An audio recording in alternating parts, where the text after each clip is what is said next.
ইবাদত হবে আল্লাহর, ইহসান হবে মাতা পিতার। দ্বিতীয় নাম্বার ফয়সালা হলো ওয়াবিল ওয়ালিদাইনি ইহসানা, মাতা পিতার সাথে ইহসান করো। কার কথা? ইহসান মানে ভালো আচরণ, ইহসান মানে সদাচরণ, ইহসান মানে খেদমত, ইহসান মানে মা বাবার কাছে দোয়া চাওয়া, ইহসান মানে নিজের ক্ষমতা মা বাবার পায়ের সামনে বিছিয়ে দেয়া, ইহসান মানে রহমতের চাদর মায়ের পায়ের সামনে বিছিয়ে দেয়া। জোরে বলেন ঠিক কিনা? পৃথিবীর সব আল্লাহর ওলিগুলো যদি এই পুরো কোরআনুল কারীমকে খতম দিয়ে একটা গ্লাসের পানির মধ্যে ফু দেয়, আর আপনার মা যদি আরেকটা গ্লাসের পানির মধ্যে শুধু বিসমিল্লাহ বলে ফু দেয়, আল্লাহর কসম আপনার মায়ের দোয়াটা কবুল হয়ে যাবে। ঠিক কিনা?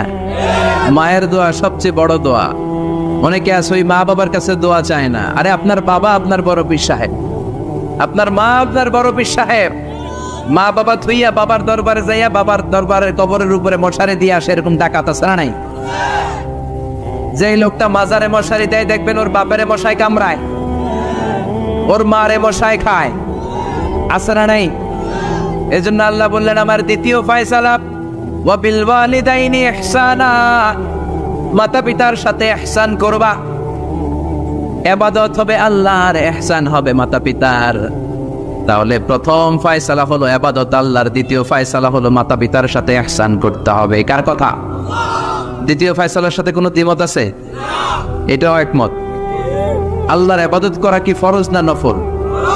আল্লাহর ইবাদত যেমনি ফরজ, মাতা পিতার প্রতি ইহসান করা এটাও ফরজ। ঠিক কি না? মা বাবার সাথে ভালো আচরণ ইহসান, এটা নফল নয়, এটা অপশনাল নয়, এটাকে কম্পালসারি করে দিয়েছে কে? আমরা বললাম আল্লাহ আপনার দুইটা ফয়সালার সাথে আমরা একমত, কিন্তু আপনার ইবাদত কেমন করে করব আমরা বুঝলাম, কিন্তু মা বাবার সাথে ইহসান কেমন করে করতে হয় আমরা জানি না। ইহসান কাকে বলে আমাদেরকে বুঝায়া দেন। রব্বুল আলামিন নিজেই ইহসানের ব্যাখ্যা দিতে শুরু করলেন। ইম্মা ইয়াবলুগান্না ইনদাকাল কিবারা আহাদুহুমা আও কিলাহুমা ফালা তাকুল লাহুমা উফ। আল্লাহ নিজেই ইহসানের ব্যাখ্যা দিয়ে বলছেন, ইহসানের প্রথম ব্যাখ্যা হলো মা বাবা একজন কিংবা দুইজন যখন বার্ধক্যে উপনীত হয়ে যায়, মা বাবার একজন কিংবা দুইজন যখন বয়সে উপনীত হয়ে যায়, তাদের কোনো কাজের কারণে নাক ছিটকানো যাবে না, এটাই ইহসান। কোন সুবহানাল্লাহ। মা বাবা যখন বয়সে পৌঁছে যায়, আমাদের অনেকের আব্বা আম্মার বয়স হয়ে গেছে না? আমার আব্বারই তো বয়স হয়ে গেছে 60-এর উপরে। তো আপনারা যারা, আপনাদের আব্বার বয়স 60-70 হয়ে যাবে। আল্লাহ বললেন বাবা মার বয়স যখন 70-80-তে চলে যায়, খবরদার তাদের কোনো কাজে নাক ছিটকাবা না, তাদের কোনো কর্মকাণ্ডে শব্দটাও বলবা না। কথাটা কার? কারণ তোমরা যখন ছোট ছিলা তোমাদের কোনো কর্মকাণ্ডে তোমার বাবা মা কিন্তু নাক ছিটকায় নাই। ঠিক এরা আমরা যখন ছোট ছিলাম মা বাবারে জ্বালা যন্ত্রণা দিতাম, তখন কিন্তু আমাদেরকে মা বাবা ঘর থেকে বের করে দিয়েছে। আপনার কত আগের স্মৃতি মনে আছে? আপনার বয়স যখন 3 কি কি ঘটছিল মনে আছে? তো 3 বছর যদি মনে না থাকে, বয়স যখন 2 ছিল ওটা মনে আছে? বয়স যখন 1 ছিল, যন্ত্রণা জ্বালা যন্ত্রণা তো ওই সময় করছেন বেশি। ঠিক কি না? শীতের রাতে ডান দিকে আমার মা আমারে শোয়ালো, খেয়াল করে বুঝেন। মাঘ মাসের কনকনে প্রচন্ড শীত, পেশাব করে ডান দিকটা ভিজিয়ে দিয়েছি, মা আমারে ঘর থেকে বের করে দেয় নাই। আদর করে সোহাগ করে যত্ন করে আমার মা আমারে বাম দিকে রেখেছে, আবার বাম দিকে পেশাব করে ভিজিয়ে দিয়েছি, ঘর থেকে বের করে দেয় নাই। রাত 3টার দিকে আমার মা বাম দিক থেকে উঠিয়ে তার বুকের মধ্যে আমারে রেখেছে। রাত 3টার দিকে পেশাব করে আমার মায়ের বুকটা আমি 3টার দিকে ভিজিয়ে দিলাম। আমার মা তখন আমারে ঘর থেকে বের করে দেয় না, এতিমখানায় ফেলে আসে নাই, রাস্তায় ফেলে আসে নাই। রাত 3টার দিকে শাড়িটা চেঞ্জ করে, জামাটা চেঞ্জ করে আবার বুকে নিয়ে ঘুমাতে গিয়েছে। ঠিক কিনা? এজন্য আল্লাহ বোঝাতে চাইলেন ইহসান কারে বলে। শোনো শোনো, ওই বাবা মা যখন বয়স 70 হয়ে যাবে, ওই বাবা মার বয়স যখন 80 হয়ে যাবে, খবরদার খবরদার বাবা মার কোনো কাজে নাক ছিটকাবা না, উফ শব্দটাও করবা না। তোমরা যখন জ্বালাতন করেছো, বাবা মা তোমাদেরকে ঘর থেকে বের করে দেয় না, এতিমখানায় রেখে আসে নাই। এখন বয়সের কারণে বাবা মা যদি জ্বালাতন করে, বাবা আর মারে বৃদ্ধাশ্রমে রেখে এসো না। ঠিক কিনা? এজন্য আল্লাহ রেখে বললেন খবরদার বাবা মারে বৃদ্ধাশ্রমে রেখে এসো না। তোমাদের জ্বালা যন্ত্রণা বাবা মা সহ্য করেছে, তোমার ঘর থেকে বের করে দেয় না, এতিমখানায় রেখে আসে নাই। এজন্য বাবা মা যদি ঘরের মধ্যে পেশাব করে পায়খানা করে পরিষ্কার করবা, তাহলে তোমার জীবনটারে উজালা করে দেবে কে? বৃদ্ধাশ্রমে রেখে আসা যাবে? বাবা মারা যদি বৃদ্ধাশ্রমে রেখে আসো, মনে রাখবা তোর কপালে বৃদ্ধাশ্রমে জুটবে না। তুমি যদি বাবা মারে বৃদ্ধাশ্রমে রেখে আসো, তুমি বয়স্ক হলে তোমার কপালে বৃদ্ধাশ্রম নাই, ঠিক কিনা? আন্দা থালা হাতে নিয়ে তুমি রাস্তায় ভিক্ষা করে খাবা। এজন্য আল্লাহ বললেন ইহসানের প্রথম ব্যাখ্যা, ইম্মা ইয়াবলুগান্না ইনদাকাল কিবারা আহাদুহুমা আও কিলাহুমা ফালা তাকুল লাহুমা উফ। বাবা মা যখন বার্ধক্যে উপনীত হয়, তাদের কোনো কাজে নাক ছিটকাবা না, উফ শব্দটাও করবা না, উফ এটাও বলা যাবে না। কথাটা কার? ইহসানের 2 নাম্বার ব্যাখ্যা, ওয়ালা তানহারহুমা, আব্বা আম্মারে ধমক দিও না। কিছু টাকা আইতাছে, মায়ের ধমক দেয়, বাবারা ডাকে বুড়া, মায়ের ডাকে বুড়ি, আসরা নাই? কেমন করে মা বাবারে তুমি বুড়া বুড়ি ডাকো? তারা তো বুড়া বুড়ি হয়েছে তোমার কারণে। তোমারে মানুষ করতে যে তারা তাদের জীবন যৌবন সব হারিয়েছে, তোমার লেখাপড়া করাতে যে তারা তাদের জমিন হারিয়েছে, তোমাকে বিদেশ পাঠাতে যে তারা তাদের ভিটে মাটি হারা হয়েছে।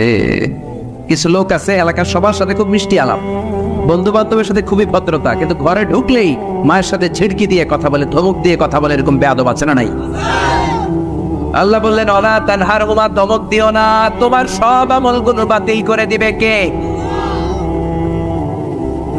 ওয়ালা তানহারহুমা ওয়া কুল লাহুমা কওলান কারীমা, বরং বাবা মার সাথে কোমল আচরণ করো। যত ভদ্রতা তুমি জানো, যত নম্রতা তুমি শিখেছো, যত কার্টিসি তুমি জানো, সব কার্টিসি বাবা মার সাথে মেনটেন করবা। যত সফটলি কথা বলা যায়, যত কোমল ভাবে কথা বলা যায়, যত মোলায়েম ভাষায় কথা বলা যায়, বলতে হবে কার সাথে?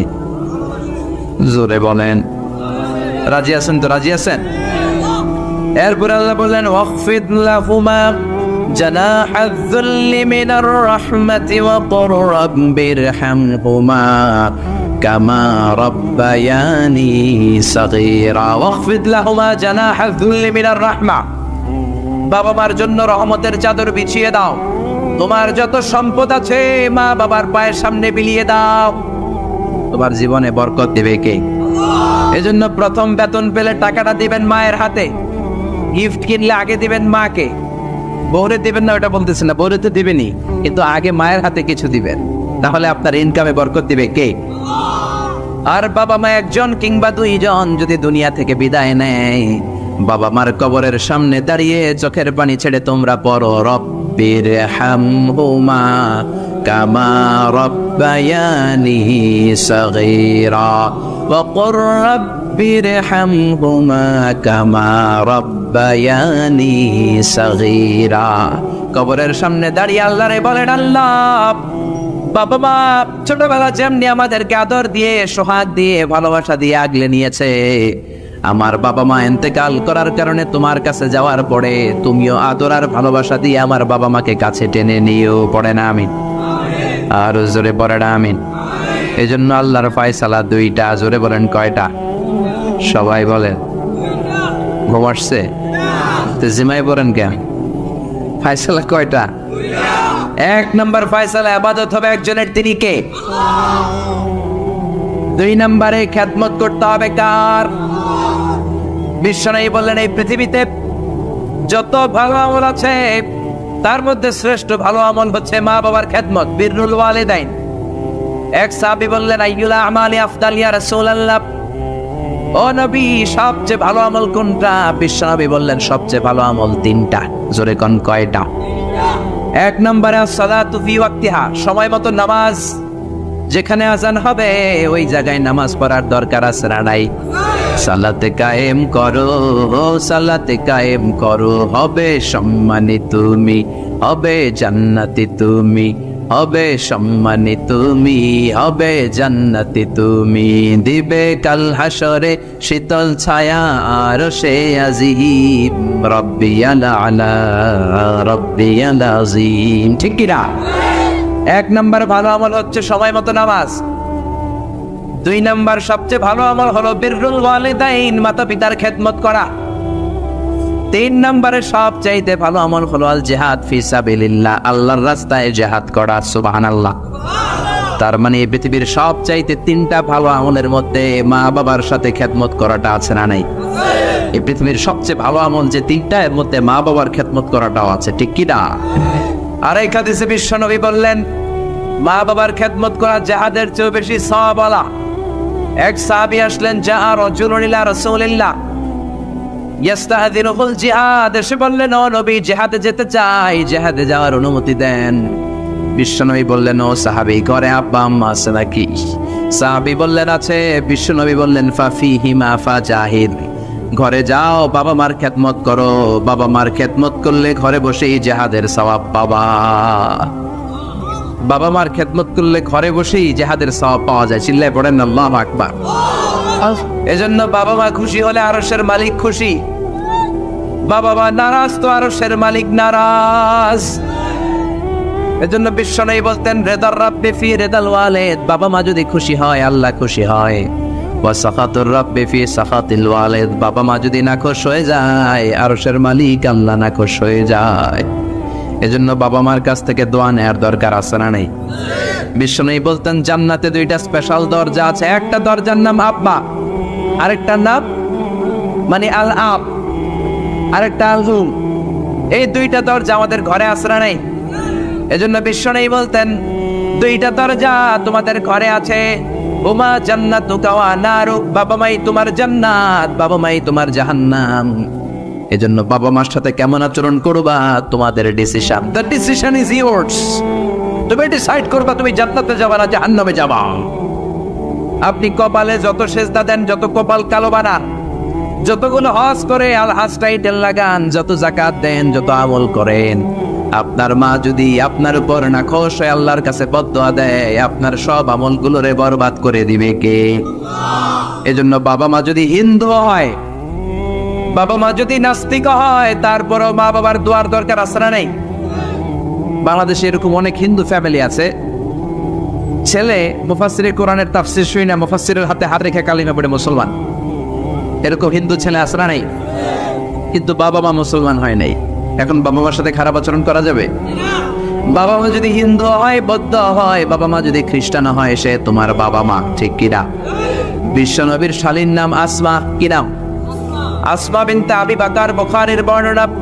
বিশ্বনবীর কাছে এসে বললেন নবী আনা মুসলিমা, আমি মুসলিম, ওয়া উম্মি মুশরিকা, আমার মা মুশরিক, আফাসিলুহা, এখন আমি কি করব? আমার মায়ের সাথে ভালো আচরণ করব নাকি খারাপ আচরণ করব? বিশ্বনবী বললেন খবরদার সিলিহা, তোমার মায়ের সাথে তুমি ভালো আচরণ করবা। বাবা মা মুশরিক হোক, কাফের হোক, তাদের দোয়া তাদের আশীর্বাদের দরকার আছে না নাই? সাইয়েদনা ইব্রাহিম জালিল কাদের পয়গম্বর, ঠিক কি না? উলুল আজমি মিনার রাসূল খলিলুল্লাহ, মুসলিম মিল্লাতের জাতির পিতা, চিল্লায় কোন ঠিক কি না? কিন্তু ওনার আব্বারে উনি কালেমার দাওয়াত দিতে পারে নাই, দেওয়ার পরেও মানে নাই বাবার নামাজ। তারপরে উনি বাবার সাথে খারাপ আচরণ করেছে নাকি?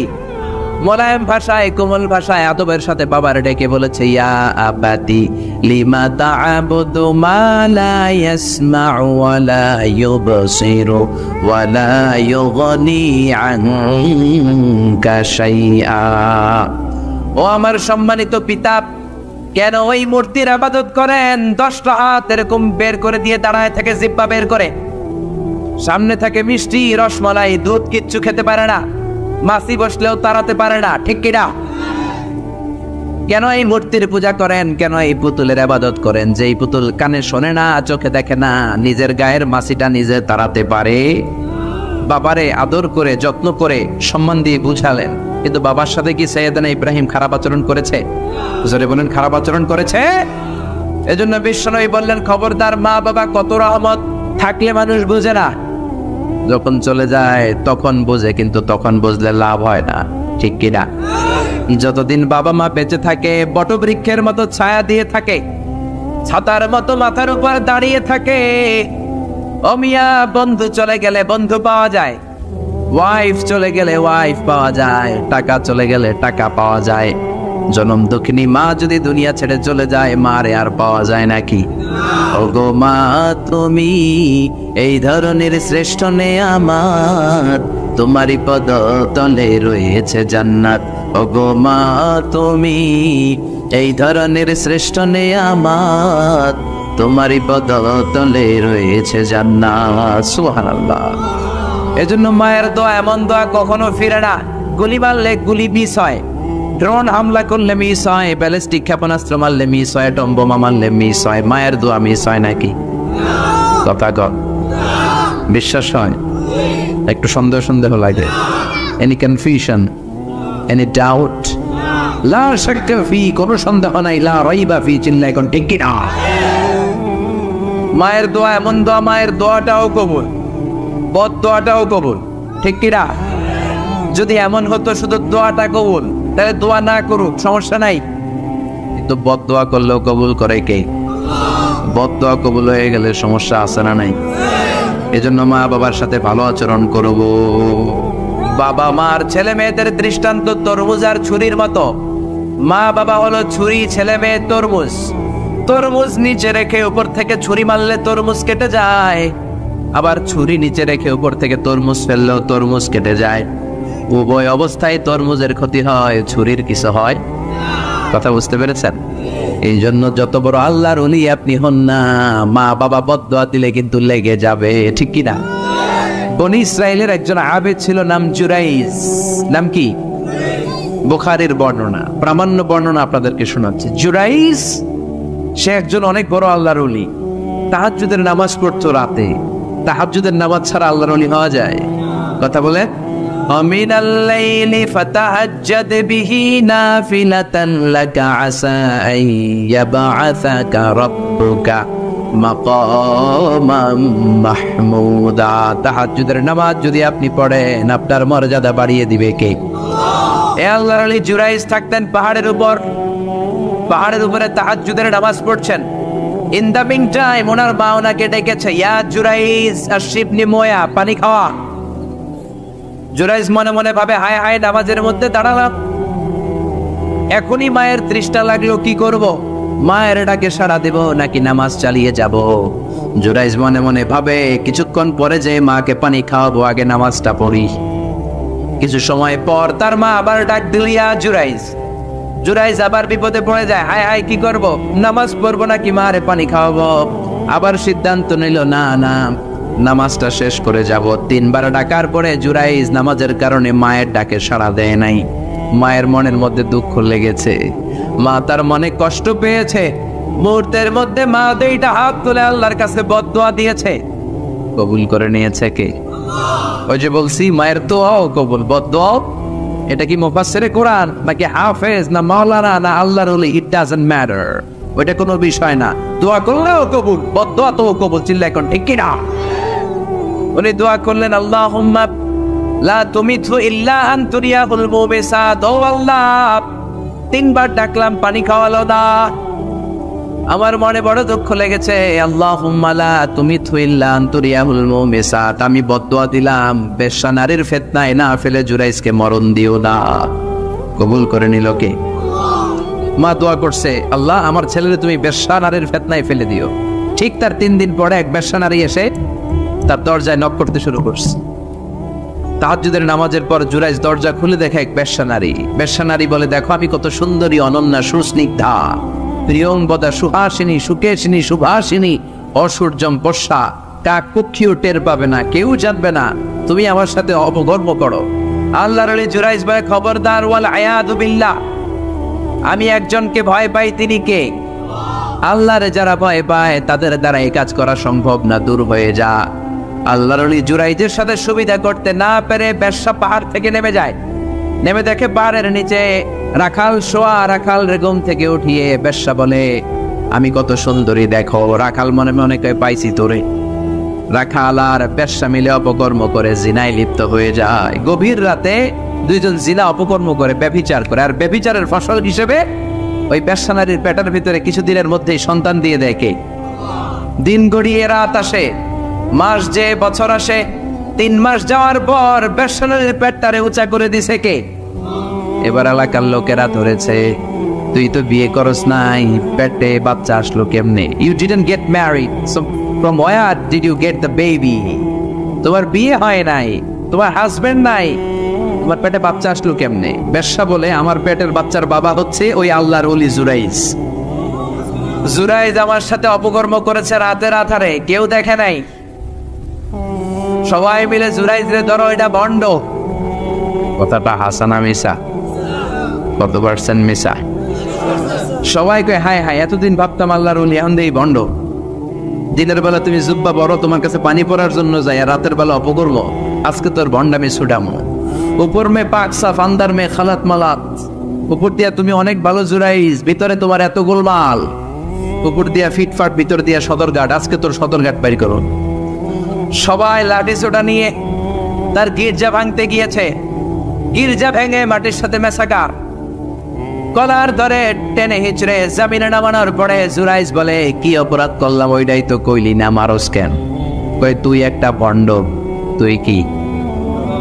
জুরাইজ বলে কি অপরাধ করেছি বলো? সবাই বলে তুমি আল্লাহর ওলি সেজে বসে আছো, জুব্বা পরে ভাব ধরেছো, রাতে রাতারে অপকর্ম করেছো, এই বেশ্যা নারীকে তুমি গর্ভবতী করেছো, এই বেশ্যা নারীর পেটের ভেতরে যে সন্তান, এইটার বাবা হইলি তুই জুরাইজ। জুরাইজ কয় খাইছি, কি বিপদে বললাম, আমি তো চিনি নাই বেশ্যাকে। জুরাইজ বলল ঠিক আছে, কি করবা? সবাই কয় তোর ডেথ পেনাল্টি, মৃত্যুদণ্ড। কি দণ্ড? যুগে যুগে মৃত্যুদণ্ড আছে না নেই? মৃত্যুদণ্ড। এখনই তোমার শিরোচ্ছেদ করা হবে। জুরাইজ বলে ঠিক আছে, শিরোচ্ছেদ করবার সমস্যা নাই। শিরোচ্ছেদ করার আগে 2 রাকাত নামাজ পড়ার অনুমতি দাও। কয় রাকাত? আল্লাহর ওলি জুরাইজ চোখের পানি ছেড়ে 2 রাকাত নামাজ পড়ে আল্লাহর ডেকে বলে, আল্লাহ তুমি যদি এক হও, তুমি যদি কাদের হও, তুমি যদি সব ক্ষমতার মালিক হও, আজকে এই বেশ্যার পেটের বাচ্চাটার ইঙ্গিত করে একটা প্রশ্ন করব, তুমি পেটের বাচ্চার মুখের জবান খুলে দিবা। আল্লাহ পারে? এই ছোট্ট বাচ্চার জবান খুলে দিতে পারবে? এত ক্ষমতা আল্লাহর। হাজার হাজার মানুষ দাঁড়িয়ে আছে। 2 রাকাত নামাজের পর জুরাইজ বেশ্যারে ডেকে বলে, বেশ্যা এদিকে আয়, তোর পেটের বাচ্চার বাবাকে এটা আননে। জুরাইজ কয় সর্বনাশ। এবার বলে আরো কাছে আয়। কাছে আসার পরে বেশ্যার পেটের দিকে ইঙ্গিত করে পেটের বাচ্চারে ডেকে বলে, উলমান হুয়া আবু, তোমার বাবাকে বলো। সবাই হাসে। সবাই কয় পেটের বাচ্চা, 3 মাসের বাচ্চা, এটা তো মানুষই হয় না, এটা এখন রক্ত মাংসে ছোট্ট একটা গোশতের টুকরো, এটা কথা বলবে কেমনে? জুরাইজ ডেকে বলল, পেটের বাচ্চা, তুমি যদি এক আল্লাহর আদেশে মায়ের পেটে এসে থাকো, তোমারে প্রশ্ন করব, তুমি উত্তর দাও। মান হুয়া Abu, who is your father? তোমার পিতাকে? হাজার হাজার মানুষকে তাজ্জব করে। বেশ্যার পেটের ভেতর থেকে মানুষের মতো আওয়াজ আসতে শুরু করলো। পেটের ভেতর থেকে ছোট্ট বাচ্চা বলে, আনতা লাস্তা আবি, আপনি আমার বাবা নন। ওই যে সিপাহি দাঁড়ায় আছে, আর রাই হুয়া আবি, ওই রাখাল হলো আমার বাবা। আল্লাহু আকবার। সবাই বলে, জুরাইজ তুমি তো ভণ্ড না, আসলে আল্লাহর ওলি, আমাদেরকে মাফ করে দাও, তোমার গির্জা আমরা স্বর্ণ দিয়ে বানায় দেব। জুরাইজ বলে, স্বর্ণ দিয়ে বানানোর দরকার নাই, মাটি দিয়ে বানায় দিলেই চলবে। ও মিয়া, এত বড় আল্লাহর ওলি, উনিও মায়ের বদদোয়া থেকে রেহাই পায় নাই। বুঝতে পেরেছেন? মায়ের বদদোয়ার কারণে অপদস্থ হওয়া লেগেছে। চিল্লায় বলেন ঠিক কি না? এজন্য কত বড় নেয়ামত যে আমাদের ঘরে আছে আমরা নিজেরা চিনি না। হাতিয়া দিবেন আগে আম্মারে দিবেন, বেতন পেলে আগে মায়ের হাতে দিবেন, বাবার হাতে দিবেন, আপনার জীবনটারে উজালা করে দিবে কে? কি রহমত, কি বরকত, কি নেয়ামত ঘরে রেখেছে আল্লাহ, আমরা চিনলাম না। ঠিক কি না? বিশ্বনবী মসজিদ নববীর প্রথম মিম্বারে পা রেখে আওয়াজ করে বললেন আমিন। দ্বিতীয় মিম্বারে পা রেখে আওয়াজ করে বললেন আমিন। তৃতীয় মিম্বারে পা রেখে আওয়াজ করে বললেন আমিন। সাহাবারা বললেন, ও নবী, 3 বার কেন আমিন বললেন? বুঝি নাই। বিশ্বনবী বললেন, প্রথম মিম্বারে যখন পা রেখেছি, জিব্রাইল এসে বলেছে, রমজান পাওয়ার পরেও ইবাদত করে যে গুনাহ মাফ করতে পারে নাই, তার উপর আল্লাহর লানত। আমি বিশ্বনবী বলে দিয়েছি আমিন। দ্বিতীয় মিম্বারে পা রেখেছি, জিব্রাইল এসে বলেছে, আমি বিশ্বনবীর নাম শোনার পরেও যারা আমার উপর দরুদ পড়ে নাই, তাদের উপরে আল্লাহর লানত। আমি নবী বলে দিয়েছি আমিন। সবাই পড়েন সাল্লাল্লাহু আলাইহি ওয়াসাল্লাম। 3 নাম্বার মিম্বারে পা রাখার পরে জিব্রাইল এসে বলে, মা বাবা একজনকে কিংবা 2 জনকে বার্ধক্যে উপনীত পাওয়া অবস্থায় বয়স্ক অবস্থায় পাওয়া অবস্থায় মা বাবার খেদমত করে যারা জান্নাত কামাতে পারে নাই তাদের উপর আল্লাহর লানত আমি বলেছি আমিন। এজন্য মা বাবার খেদমত করলে জান্নাতটারে উন্মুক্ত করে দিবে কে? বিশ্বনবী বললেন মা বাবা দুইজনের সাথেই ভালো আচরণ করবা, বিশেষ করে মায়ের সাথে। কার সাথে? এক সাহাবী বললেন, বুখারীর বর্ণনা, মান আহাব্বু বিহুসনি সাহাবাতি ইয়া রাসূলুল্লাহ, সবচেয়ে বেশি ভালো আচরণ কার সাথে করব? বিশ্বনবী বললেন উম্মুক, মায়ের সাথে। তারপরে বললেন মায়ের সাথে, তারপরে বললেন মায়ের সাথে, তিনবার বললেন মায়ের সাথে। আরেক বর্ণনা এসেছে 4 বার বললেন মায়ের সাথে, পঞ্চমবারে বললেন তোমার পিতার সাথে। বাবার চেয়ে মায়ের মর্যাদা বেশি না কম? আল্লাহ বললেন বাবার চেয়ে মায়ের মর্যাদা অনেক বেশি। তার কারণ হলো মা যে কষ্ট সহ্য করেছে বাবা ওইটা করে নাই, ঠিক কিনা? হামালাতহু উম্মুহু, বাবা তোমারে পেটে ধরে নাই, পেটে ধরেছে কে?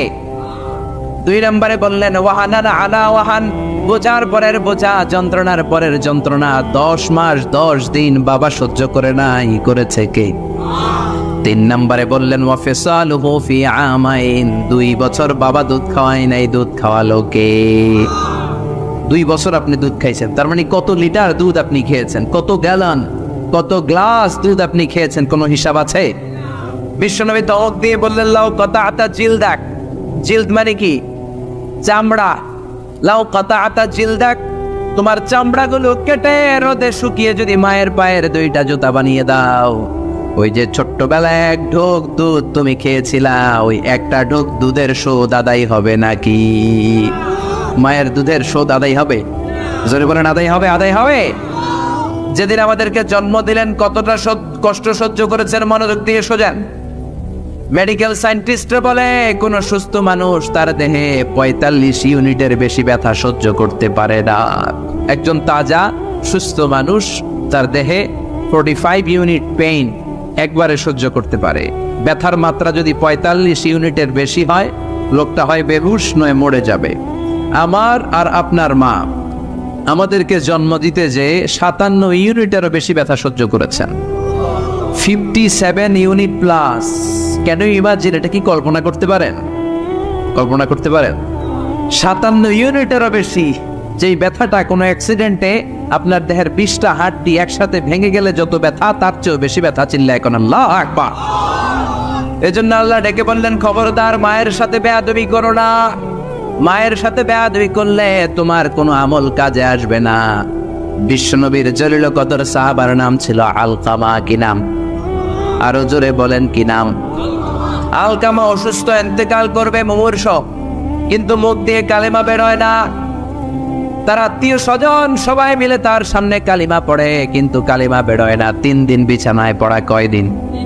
বিশ্বনবী বলেছেন লাকিনু মাউতাকুম লা ইলাহা ইল্লাল্লাহ, তোমরা তোমাদের মুমূর্ষ মৃত রোগীদের সামনে বসে লা ইলাহা পড়ো। কি পড়ো? কিন্তু বললেন না লা ইলাহা পড়েন, লা ইলাহা পড়েন। অনেকে মারা যাবে, দাদা মারা যাবে, চাচা মরে যাবে, বিছানায় পড়া, কানের সামনে যায় ঠিক লা ইলাহা পড়েন, লা ইলাহা পড়েন। এরকম জোরাজুরি করবেন না, তার রোগ বেরোচ্ছে, এমনি তো একটা জ্বালা। আবার যদি আপনি চাপাচাপি করেন, সে যদি বলবে না পড়ুন না, ঝামেলা আসরা নাই। এজন্য বিশ্বনবী বললেন জোরাজুরি করো না, কানের সামনে যে আস্তে আস্তে তার সামনে যে পড়তে শুরু করে দাও লা ইলাহা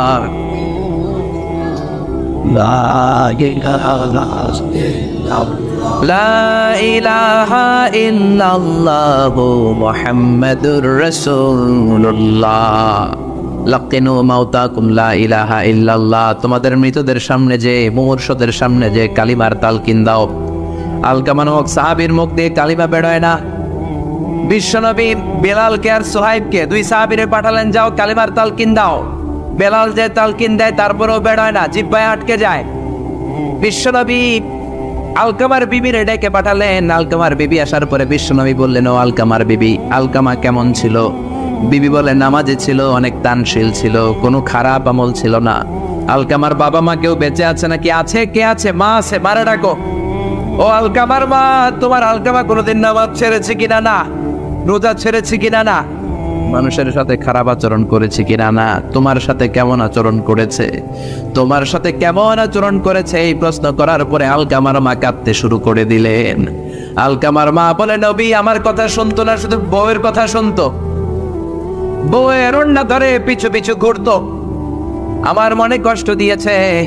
বিশ্বনবী বললেন, তোমার ছেলেরে তুমি মাফ করে দাও। আলকামার মা বলে, না, মাফ করব না। একথা শোনার পরে বিশ্বনবী বললেন, লাকড়ি আনো, আগুন জ্বালাও, আলকামারে আগুনে ফেলে দেব। লাকড়ি আনে, আগুন জ্বালানোর পর আলকামার মা চিৎকার দিয়ে বিশ্বনবীর পায়ে পড়ে যায়। বিশ্বনবীর ডেকে বলে, নবী গো, আপনার দুটা পায়ে ধরি, আমার কলিজার টুকরা আলকামারে আগুনে ফেলবেন না। আলকামা আমার নার ছেড়া ধন, আমার কলিজার টুকরা। ও নবী, অনেক কষ্ট দিয়েছে আমার মনে, কিন্তু আগুনে ফেলবেন না। আগুনে ফেলার জন্য ওরে আমি পেটে ধরি নাই, আগুনে ফালানোর জন্য ওরে আমি মানুষ করি নাই। ও নবী, আমার আলকামারে আগুনে পড়বেন না, জান জান, আমি আমার আলকামারে মাফ করে দিলাম। বিশ্বনবীর সামনে দাঁড়িয়ে আলকামার মা যখন মাফ করে দেওয়ার ঘোষণা দিল, বিশ্বনবী সাক্ষী, সাহাবীরা সাক্ষী। আলকামা চিৎকার করে পড়তে শুরু করলো, লা ইলাহা ইল্লাল্লাহু মুহাম্মাদুর রাসূলুল্লাহ সাল্লাল্লাহু আলাইহি সাল্লাম। কালিমা পড়ে শেষ নিঃশ্বাস ত্যাগ করেছে। চিল্লা এখন আল্লাহু আকবার। এজন্য মা বাবার খেদমতের দরকার আছে না নেই? সৈয়দনা ইব্রাহিম ওনার ছেলেকে রেখে আসলেন মরুভূমিতে, মক্কার জমিনে। তার বিবি হাজরা সহ হাজার মারা গেল। সৈয়দনা ইসমাইল বড় হলেন, তাগড়া যুবক। বুখারীর বর্ণনা, জুরহুম নামক কওমের একটা মেয়েকে বিয়ে করে সুখের সংসার করলেন। আল্লাহ বললেন, ইব্রাহিম যাও যাও, তোমার ছেলেরা দেখতে যাও। বুখারীর বর্ণনা, সৈয়দনা ইব্রাহিম ইসমাইলের বাড়িতে দেখা করতে গেলেন, বেড়াতে গেলেন। সৈয়দনা ইসমাইল বাড়িতে নাই, বনে গিয়েছে শিকার করতে। কি করতে? সব নবীরা নিজ হাতে কামাই করে খেয়েছেন, ঠিক কিনা? শিকার করতে গিয়েছেন। সৈয়দনা ইব্রাহিম দরজার পাশ থেকে সালাম দিলেন, আসসালামু আলাইকুম। ভেতর থেকে কর্কশ কণ্ঠে, ঝাঁঝালো কণ্ঠে, রাগ মাখা কণ্ঠে একটা মেয়ে উত্তর দেও, আলাইকুম আসসালাম। সৈয়দনা ইব্রাহিম বললেন, কাইফা হালুকি ইয়া উম্মি, ও মা তুমি কেমন আছো? মেয়েটা ভিতর থেকে বলে, বেশি ভালো নাই। দিনকান কেমন চলে? কয় সুবিধার না। খাওয়া দাওয়া হয়নি? কয় না, হয় না। আমনে কেডা? সৈয়দনা ইব্রাহিম বলে, আমারে চিনবা না? ইদা জাআ যাওজুকি মিনাল গাবা, তোমার স্বামী যখন বন থেকে ফিরবে, ফাকরাই আলাইহিস সালাম, তোমার স্বামীর একটা সালাম দিবা। ওমরিহি আইগাইরা আতাবাতা বাবিহি, আর বলবা ঘরের দরজার চৌকাঠ যেন পাল্টে ফেলে। চলে গেলেন। বিকেল বেলা সৈয়দনা ইসমাইল চলে আসলেন। আসার পরে বিবি বলে, একটা বুড়া আইছিল। বুড়া কে আইছিল?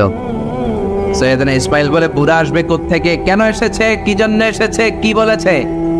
তার স্ত্রী বলতে লাগলো, আপনারে সালাম দিয়েছে। ওয়ালাইকুম আসসালাম। আর বলেছে আপনি যেন ঘরের দরজার চৌকাঠ যেন পাল্টে ফেলেন।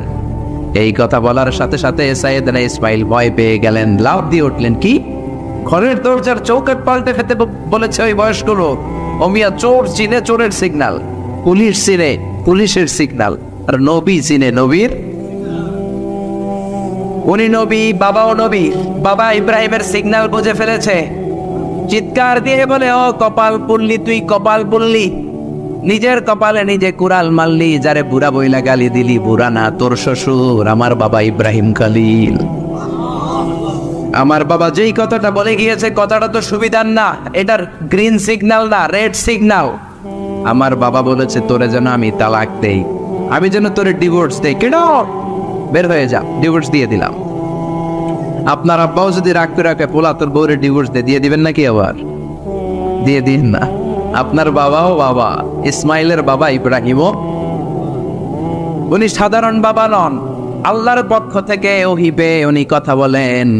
আপনার বাবাও যদি রাগ করে বলে, ও বাবা তোর বউরে তালাক দিয়েন না, কি করবেন? সংলাপ করবেন, সমঝোতা করবেন। আমাদের দুই নেত্রী সংলাপ করে না তো কি হয়েছে? আমরা ঘরে করবো, ঘরে ঘরে আমরা সংলাপ সমঝোতা করবো। চিল্লা এখন, ঠিক কিনা? মিটিং করবেন, মিলায়া দিবেন। ইসলাম বলে মিলায়া দাও, লাগায়া দিও না। কিছু লোক আছে লাগায়া দেয়, আছে না নাই? দুইজন ঝগড়া করে মিলায়া দেন, আপনার মর্যাদা বাড়িয়ে দিবে কে? আগুন ধরলে আপনারা কি দিয়া নিবান? অনেকে ওটার মধ্যে তেল ঢালে, আছে না নাই? আর একটু জ্বলুক, আর একটু লাগুক, ভালোই লাগে, আছে না নাই?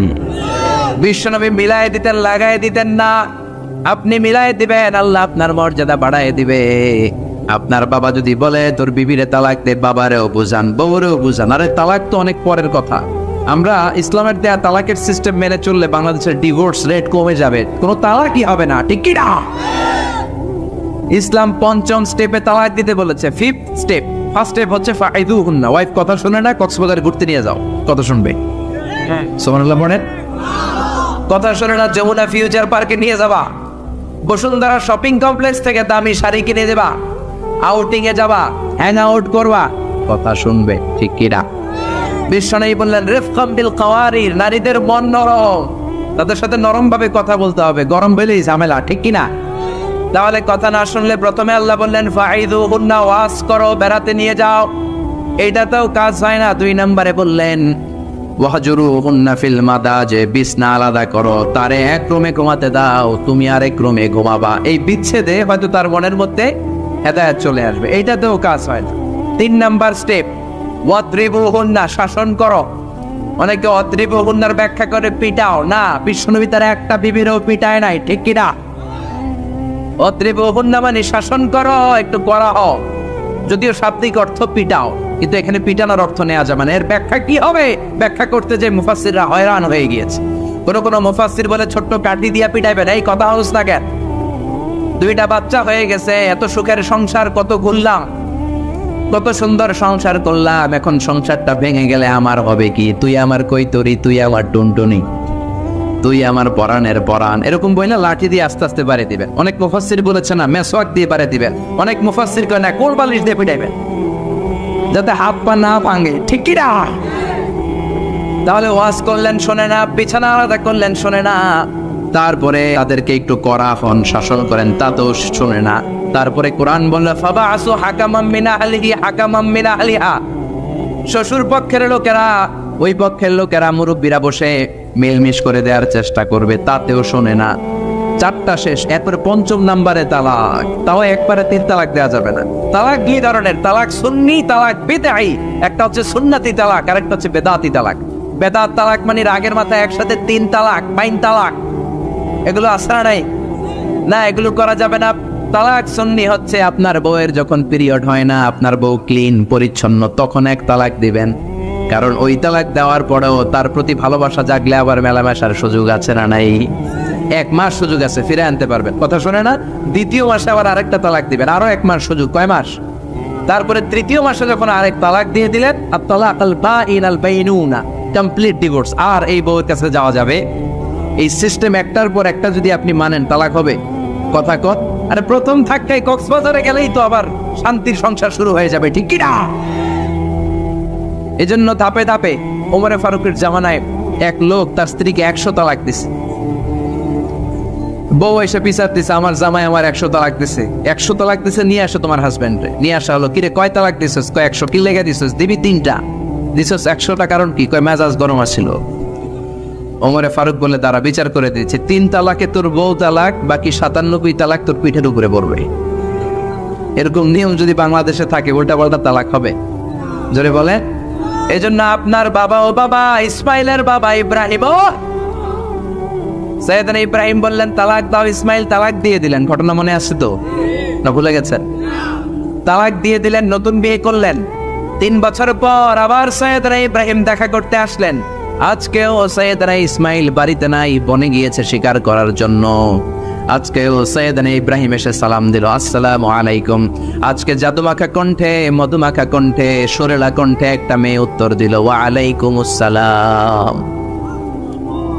জিজ্ঞেস করলো কাইফা হাল কিয়া উম্মি, মা কেমন আছো? মেয়ে কয় আলহামদুলিল্লাহ আলা কুল্লি হাল, সব সময় আমরা ভালো আছি।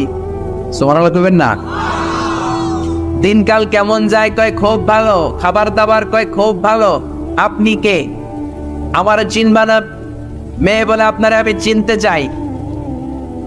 এই মরুভূমিতে কেউ কোনোদিন আমাদের খবর নেয় না। কে আপনি? মুরব্বী বাজান, দয়ালু মানুষ, আমাদের খোঁজ খবর নেয়ার জন্য এসেছেন। বাইরে রৌদ্রের মধ্যে দাঁড়িয়ে আছেন কেন? ভিতরে আসেন। সাইয়েদনা ইব্রাহিম ঢুকতে চায় না, মেয়েটা জোরাজুরি শুরু করেছে। জোর করে ঘরে ঢুকালো, শরবত বানিয়ে খাওয়ালো, রুটি বানিয়ে খাওয়ালো, খেজুর বানিয়ে খাওয়ালো, ছাগল পালতো, ছাগলের দুধ খাওয়ালো। সাইয়েদনা ইব্রাহিম এই আপ্যায়ন দেখে চোখের পানি ছেড়ে মেয়েটার জন্য দোয়া করে দিল। হবে এইটাও মাইয়া আগেরটাও। আহা, সাইয়েদনা ইব্রাহিম দোয়া করে দিল আর বললে ইদা জাআ যাওজুকা মিনাল গাবা, তোমার স্বামী যখন বন থেকে ফিরে আসবে ফাকরাই আলাইহিস সালাম, স্বামীর একটা সালাম দিবা। ওয়া মুরিহি আইয়ুসবিতা আতাবাতা বাবিহি, আর বলবা ঘরের দরজার নতুন চৌকাঠ যেন জীবনেও না পাল্টায়। সাইয়েদনা ইসমাইল ফিরলেন, ওয়াইফ বলতেছে নুরানি চেহারা এক আল্লাহর ওলির মতো লোক আসছিল, মুরব্বি টাইপের। এইটা শুনে তো সাইয়েদনা ইসমাইল ভড়কে গিয়েছে, লাভ দিয়ে উঠছে, কি মুরব্বি, কারণ আগের একটা তিক্ত অভিজ্ঞতা আসরা নাই। চিৎকার দিয়ে বলে তাড়াতাড়ি বল কেমন আচরণ করেছিলি বল। বিবি বলে আপনি ভয় পাবেন না, অনেক ভালো আচরণ করেছি, আপ্যায়ন করেছি। উনিও আমার মাথায় হাত বুলিয়ে দোয়া করেছেন, আপনারে সালাম দিয়েছেন, আর বলেছেন ঘরের দরজার নতুন চৌকাঠটা যেন জীবনেও আপনি না পাল্টান। আদরের চোটে বিবিকে জড়িয়ে ধরলেন, বললেন ও বিবি, তুই তো পরীক্ষায় গোল্ডেন এ প্লাস, কি পাইছস? গোল্ডেন। নুরানি চেহারার যে লোকটা এসেছিল সাধারণ কোনো লোক নয়, তোমার শ্বশুর আমার বাবা ইব্রাহিম খলিল। আমার বাবা চৌকাঠ বলতে তোকে বুঝিয়েছে আর বোঝাতে চেয়েছে এই যে তোরে আমি বিয়ে করেছি, জীবনেও যেন তোরে তালাক না দেই। তোর হাতটা যে দুনিয়াতে আমি ধরেছি, তোর হাত ধরেই যেন দুজনে জান্নাতে ঢুকে যায়। এজন্য বাবা মার দোয়ার দরকার আসরা নাই। নিতে রাজি আছেন তো? আসেন। আপনি যত বড় আল্লাহর ওলি হন, বাবা মা বদদোয়া দিয়ে দিলে সব শেষ, দুনিয়াও শেষ, আখিরাতও আমও শেষ। সালাম। সাইয়েদনা মুসা আলাইহিস সালাম আল্লাহরে ডেকে বললেন, আল্লাহ, ও আল্লাহ, জানতে চাই কিয়ামতে আমার সাথী হবে কে জান্নাতে? আল্লাহ বললেন, সাহিবুকা ফিল জান্নাতি জাজ্জার, কিয়ামতের দিন বিচারের শেষে তোমার সাথী হবে একজন কসাই। কে হবে? শুনে মুসা আলাইহিস সালাম খুব আপসেট, কি রে, আমি নবী মানুষ, পৃথিবীতে 5 জন নবী সেরা, এর মধ্যে আমি একজন, 4 জনের সেরা কিতাব দিছে, ওইটাও আমারে দিছে, সরাসরি আমার সাথে আল্লাহ কথা বলতো আর জান্নাতে রাখবে কসাইয়ের বিপ্লবে। ঘটনাটা কি? আল্লাহরে বললেন, আল্লাহ কি আমল ওই কসাইয়ের, কেন কসাই যাবে? আল্লাহ বললেন, মুসা যাও নিজের চোখে দেখে নাও কি আমল করেছে ওই কসাই। সাইয়েদনা মুসা কসাইয়ের দোকানে যেয়ে দেখলেন না, স্পেশাল কোনো আমল নাই, খালি গোশত কোপায়। কি কোপায়? সারাদিন গোশত কোপানোর পর বিকেলবেলা সুন্দর একটা গোশতের টুকরা প্যাকিং করে বাড়ির দিকে রওনা। সাইয়েদনা মুসা আলাইহিস সালাম পিছনে রওনা। বাড়িতে যাওয়ার পরে সাইয়েদনা মুসা আলাইহিস সালাম তার দরে নক করতে শুরু করলো দরজায়। দরজা খোলার পরে ছদ্মবেশে সাইয়েদনা মুসা বলে, আমি একজন মুসাফির, আজকে রাতটা যদি আপনি থাকতে দেন বড্ড ভালো হয়। কসাই বলে, আহলান সাহালান মারহাবান, তো এবার আসেন মিয়া, বসেন, এই ঘরে বসেন, পাশের ঘরে আমার একটু কাজ আছে। পাশের ঘরে কসাই ঢুকে মাচা থেকে একটা বৃদ্ধা মহিলাকে নামিয়ে নিজ হাতে গোসল করিয়ে টাওয়াল দিয়ে হাত পা মুছে দিয়ে নিজ হাতে গরুর গোশত রান্না করে নিজ হাতে রুটি বানিয়ে ওই মহিলার মুখের মধ্যে রুটি আর গোশত তুলে দিতে লাগলেন। বৃদ্ধা মহিলা রুটি খেতে খেতে চোখের পানি ছাড়ে আর মুচকি মুচকি হাসে। খাওয়ার পরে মহিলা 2 হাত তুলে আল্লাহর কাছে দোয়া করে। মহিলারে খাওয়ানোর পরে বাটির মধ্যে রুটি আর গোশত এনে কসাই বলে, ও ভাই মুসাফির, আপনার রাতের খাবার খান, রাতের খাবার খেয়ে আপনি ঘুমিয়ে যান, সকালে যাবেন আপনি আপনার পথে, আমি যাব আমার দোকানে। সাইয়েদনা মুসা বলেন, পরে খাবো, আগে বলো বৃদ্ধা মহিলাটাকে। কসাই বলে, এই মহিলাটা ছাড়া দুনিয়ায় আমার আর কেউ নাই, আমি ছাড়াও এই মহিলাটার আর কেউ নাই, এই মহিলাটার কেউ নাই। মহিলাটা হলো আমার জনম দুঃখিনী মা, মা ছাড়া আমার পৃথিবীতে আর কেউ নাই, আমি ছাড়াও আমার মায়ের আর কেউ নাই। প্রতিদিন গোশত কেটে ভালো একটা গোশতের টুকরা এনে আমার মারে আমি খাওয়াই, নিজ হাতে গোসল করাই, মার গা টাওয়াল দিয়ে মুছে দেই, রুটি বানিয়ে গোশত রান্না করে মায়ের মুখে খাবার তুলে দেয়, আমার মা দোয়া করে। সাইয়েদনা মুসা বললেন, পাশের রুম থেকে তোমার মা কি দোয়া করেছে? বিড় করে একটা শব্দ কানে আসলো, অস্পষ্ট আওয়াজ। কি বলেছে আমি বুঝি নাই, কি দোয়া করেছে তোমার মা বলো। কসাই বলে, গত 20 বছর যাবত আমার মা একটা পাগলা দোয়া করে, আমি জানি কোনোদিন এই দোয়া কবুল হবে না। সাইয়েদনা মুসা বললেন, আরে ভাই বলোই না, কি দোয়া? কসাই বলে, আমার মা আমার উপর খুশি হয়, প্রতিদিন খাওয়ার পরে হাত তুলে আঁচল পেতে আল্লাহর ডেকে বলে, আল্লাহ, আল্লাহুম্মা জাআল ইবনি জালিসা মুসা ইয়াউমাল কিয়ামা, ও আল্লাহ, শুনেছি এই জামানার বনি ইসরায়েলের সবচেয়ে বড় পয়গম্বর মুসা কালিম, উনি নাকি সবচেয়ে বড় নবী। আমার ছেলের খেদমতে আমি এত খুশি, আমার ছেলের উপরে এত সন্তুষ্ট আমি আমার ছেলের জন্য দোয়া করলাম। এই জামানার বড় পয়গম্বর মুসা যখন কিয়ামতের দিন বিচার শেষে জান্নাতে যাবে, আমার কসাই ছেলেরে তুমি ওই নবী মুসার সাথে জান্নাতে ঢুকাইয়া দিবা। কবুল করে নিছে কে? মুসা আলাইহিস সালাম মনে মনে বললেন, আরে কানেকশন তো এই জায়গায়, কানেকশন তো আসল জায়গায়। এজন্য মায়ের দোয়া ছাড়া এই পৃথিবীতে কেউ বড় নেতা হতে পারে নাই, কেউ ব্যবসায়ী হতে পারে নাই, কেউ মুফাসসিরে কোরআন হতে পারে না, হাফেজ হতে পারে না, মাওলানা হতে পারে না, আল্লাহর ওলি হতে পারে না, তার জীবনে সফল হতে পারে না। চিল্লা এখন ঠিক কি না? বিশ্বনবী মা বাবার আদর পায় নাই, জন্মের আগে বিশ্বনবীর বাবা নাই, দাদার কাছে মানুষ, পরে চাচার কাছে মানুষ, মায়েরও বেশি দিন পায় নাই, পেয়েছে মাত্র 6 বছর। মাও দুনিয়া থেকে বিদায়, এতিম নবী একা একা বড় হলেন। হুদাইবিয়ার উমরা করতে যাবেন, 1400 সাহাবীকে নিয়ে বিশ্বনবী রওনা হলেন। সফরের মাঝখানে মায়ের কবর। বিশ্বনবী সাহাবীদেরকে বললেন, ও সাহাবারা, এই যে একটা কবর দেখা যায়, এটা আমার মায়ের কবর। বিশ্বনবীর মায়ের নাম কি? আরো জোরে বলেন। তোরা দেখে যা আমিনা মায়ের কোলে, মধু পূর্ণিমারি সেথা চাঁদ দোলে, যেন উষার কোলে রাঙা রবি দোলে। তোরা দেখে যা আমিনা মায়ের কোলে, কুলমা খুলুকে আজি ধ্বনি ওঠে কে এলোই, কালিমা শাহাদাতের বাণী ঠোঁটে কে এলোই, পড়ে দুরুদ ফেরেশতা বেহেশতের দুয়ার খোলে। তোরা দেখে যা আমিনা মায়ের কোলে। আল্লাহু আকবার। বিশ্বনবী বললেন, চিনো নাকি কবরটা কার? এটা আমার আম্মার কবর। আল্লাহর কাছে অনুমতি পেয়েছি মায়ের কবর জিয়ারত করার, কিন্তু খবরদার খবরদার, তোমরাও জিয়ারত করবা, কিন্তু চোখের পানি ছাড়তে পারবা না, কান্না করতে পারবা না। 1400 সাহাবীকে বিশ্বনবী কান্না করতে নিষেধ করে নিজে মায়ের কবরের সামনে দাঁড়িয়ে ছোট্ট বাচ্চার মতো হাউমাউ করে কান্না জুড়ে দিলে।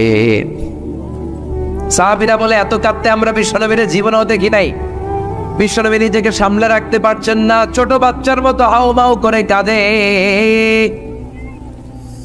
বিশ্বনবীর চোখের পানি দেখে 1400 সাহাবাও কান্না জুড়ে দিল। বিশ্বনবী সাহাবীদের দিকে তাকিয়ে ধমক দিয়ে বলে, তোমরা কাঁদো কেন? আমি না বলেছি কাঁদবা না? সাহাবারা বলে, নবী গো, আপনারে আমরা আমাদের কলিজার চাইতে বেশি ভালোবাসি। আপনার চোখ দিয়ে কোনো কারণে পানি নামতে দেখলে আমরা আমাদের দুটি চোখ শুকনা রাখতে পারি না, আমাদের চোখ দিয়েও পানি চলে আসে। বিশ্বনবী বললেন, আদরাকাতনি রাহমাতুহা ফাবাকাইতু। আমার মা যে আমারে ছোটবেলা আদর করেছে, ওই আদরের স্মৃতি আমার মনে পড়েছে। আমার মা আমেনা আমারে জাইতুনের তেল মালিশ করে দিত সারা গায়ে।